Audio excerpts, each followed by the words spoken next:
In 2018, she stepped forward to tell her story of assault at the hands of a Supreme Court nominee.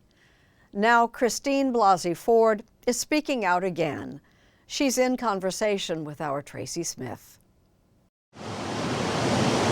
The waters around Lighthouse Field State Beach in Santa Cruz, California are beautiful to look at.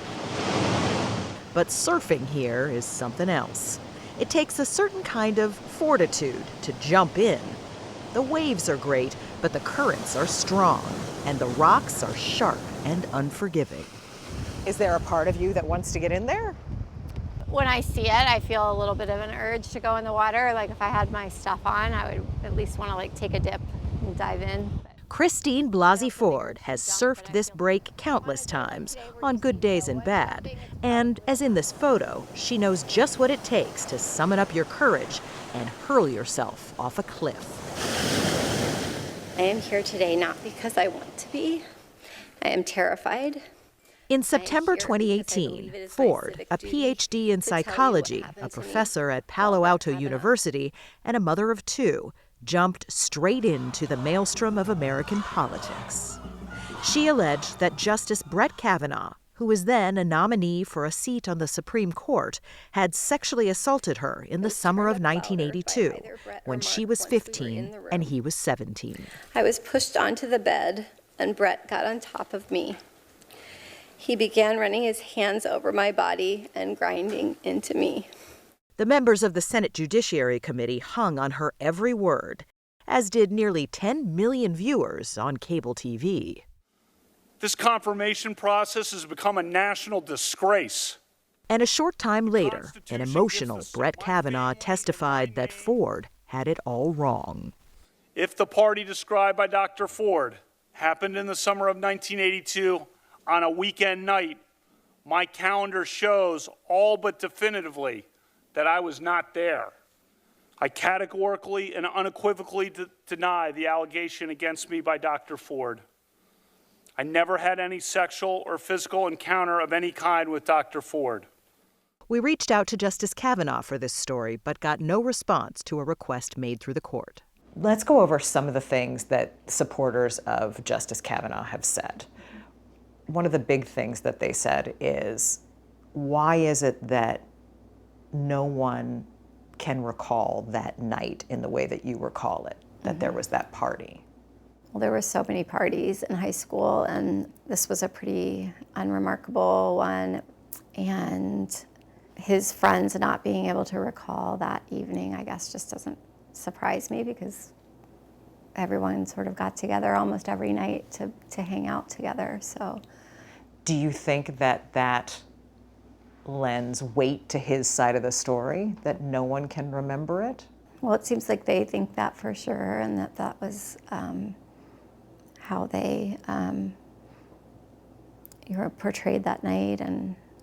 But to you, do you think that bolsters his side of the story, that no one can remember it?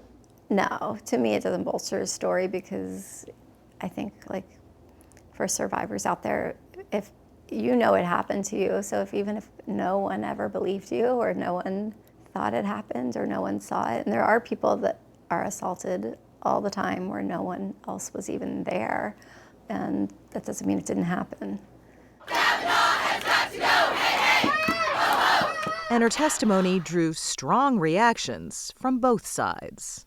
Were you naive about how the process worked?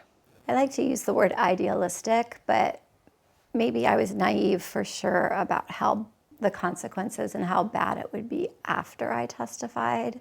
What's more, a memo released by Committee Chair Charles Grassley's office in November 2018 said that the Senate and subsequent FBI investigations found, quote, no evidence to substantiate any of the claims of sexual assault made against Justice Kavanaugh. What was it like for you to see that?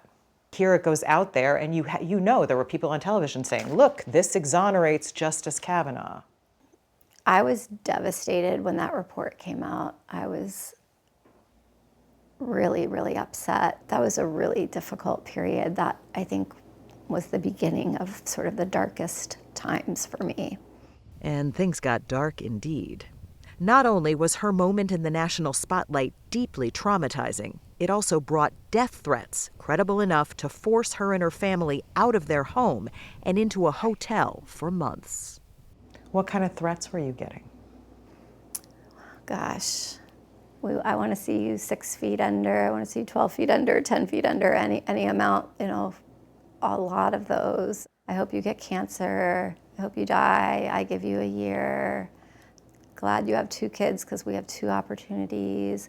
And they were, all of the letters like that, like they would have such similarity to them that it felt like, do these people know each other? Because how could the wording be that similar? And they were threatening your family? Yes. Your kids? Mm-hmm. Yeah, especially the firstborn. That seemed to be a thing. It's like, we'll take your firstborn. That's more than scary. It's still scary. It still scares me. In fact, it got so bad that the family needed round-the-clock security, and to this day, they still use guards for some public appearances. To go out to an event, though, for a night or to accept an award or something like that, maybe it's only like $5,000 to $10,000. $5,000 to $10,000 a night if you want to go out. Yeah. She writes about it all in a new book, One Way Back, including her months-long struggle to decide how or if to come forward at all. It seems like you've kind of gotten back to, if not normal, at least safety, feeling comfortable. Why write this book and put yourself out in the spotlight again? So this book is really for the letter writers, and it's dedicated to them. She says most of the mail she got was letters from supporters and survivors of sexual assault, so many that they've taken up the dining room in her home, and they just keep coming. We've made it through 30,000 so far, and all I know is there's more than that left to go. She says the letters proved to her that even though Justice Kavanaugh was ultimately confirmed, her testimony meant something. I think it would be impossible to read the letters and not, even if you just read 10 of them, and think that it didn't matter. Do you feel like you're back to normal? No, I think I gave up on the idea of normal quite a while ago. But I'm in a new normal and a new chapter, probably a new book. Christine Blasey Ford says that when she first came forward, she didn't know how rough the waters would be. But for her, it was the only way. Do you regret coming forward? Not at all. Why not? I grew up in DC. I revered all of those institutions, and to me the Supreme Court was sort of the ultimate. That's where our very best people are. And I felt like the choice of saying nothing was more uncomfortable, that I would have to live with not saying anything about it.